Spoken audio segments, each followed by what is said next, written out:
ಸಾವಿರಾರು ವಿದ್ಯಾರ್ಥಿಗಳಿಗೆ ಜೀವನ ಪಾಠ ಕಲಿಸುವ ಜವಾಬ್ದಾರಿಯುತ ಸ್ಥಾನದಲ್ಲಿದ್ದ ಶಿಕ್ಷಕಿಯೊಬ್ಬರೇ ತನ್ನ ಜೀವನದಲ್ಲಿ ದುಡುಕಿನ ನಿರ್ಧಾರ ಕೈಗೊಂಡ ಘಟನೆಯೊಂದು ಕೊಡಗು ಜಿಲ್ಲೆಯ ಮಡಿಕೇರಿ ತಾಲೂಕಿನ ಚೇರಂಬಾಣೆ ಗ್ರಾಮದಲ್ಲಿ ಸಂಭವಿಸಿದೆ.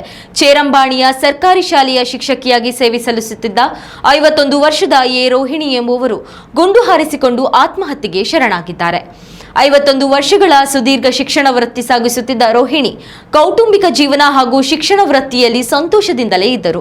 ಮಧ್ಯರಾತ್ರಿ 12 ಗಂಟೆಯವರೆಗೂ ಜನಗಣತಿ ಕಾರ್ಯ ಮಾಡಿ ಮಲಗಿದ್ದ ರೋಹಿಣಿ ಬೆಳಿಗ್ಗೆ 5 ಗಂಟೆ ಸುಮಾರಿಗೆ ಒಂಟಿನಳಿಕೆ ಕೋವಿಯಿಂದ ಗುಂಡು ಹಾರಿಸಿಕೊಂಡು ಆತ್ಮಹತ್ಯೆ ಮಾಡಿಕೊಂಡಿದ್ದಾರೆ. ಈ ಸಂಬಂಧ ಮಡಿಕೇರಿ ಗ್ರಾಮಾಂತರ ಠಾಣೆಯಲ್ಲಿ ಪ್ರಕರಣ ದಾಖಲಾಗಿದೆ. ಜನಗಣತಿಯ ಒತ್ತಡದಿಂದಲೇ ಶಿಕ್ಷಕಿ ರೋಹಿಣಿ ಈ ದುಡುಕಿನ ನಿರ್ಧಾರ ಕೈಗೊಂಡ್ರ ಎಂಬ ಪ್ರಶ್ನೆ ಮೂಡಿದೆ.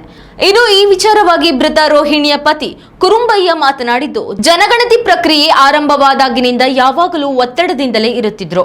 ಜನಗಣತಿ ಕೆಲಸ ಮುಗಿಸಿ ನಿತ್ಯ ಮಲಗುವಾಗ ರಾತ್ರಿ 12 ಗಂಟೆ ದಾಟುತ್ತಿತ್ತು.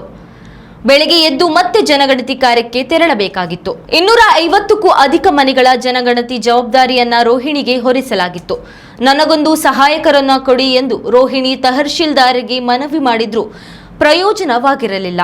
ಈ ಒತ್ತಡವೇ ತನ್ನ ಪತ್ನಿಯ ಸಾವಿಗೆ ಕಾರಣ ಎಂದು ಆರೋಪಿಸಿದ್ದಾರೆ. ಇನ್ನು ಈ ಘಟನೆ ಸಂಬಂಧ ಪ್ರಾಥಮಿಕ ಶಾಲಾ ಶಿಕ್ಷಕರ ಸಂಘದ ಮಡಿಕೇರಿ ತಾಲೂಕು ಅಧ್ಯಕ್ಷ ಮೋಹನ್ ಪೆರಾಜೆ ಕೂಡ ಪ್ರತಿಕ್ರಿಯೆ ನೀಡಿದ್ದು, ರೋಹಿಣಿ ಧೈರ್ಯವಂತ ಶಿಕ್ಷಕಿ, ಯಾವುದೇ ಕೆಲಸಗಳಿಗೂ ಹಿಂದೆ ಸರಿಯದ ವ್ಯಕ್ತಿತ್ವ ಅವರದ್ದಲ್ಲ. ಅಲ್ಲದೆ ಸಾಯುವಷ್ಟರ ಮಟ್ಟಿಗಿನ ಒತ್ತಡವನ್ನ ಜನಗಣತಿ ಕಾರ್ಯದ ಮೂಲಕ ನೀಡಲಾಗುತ್ತಿಲ್ಲ.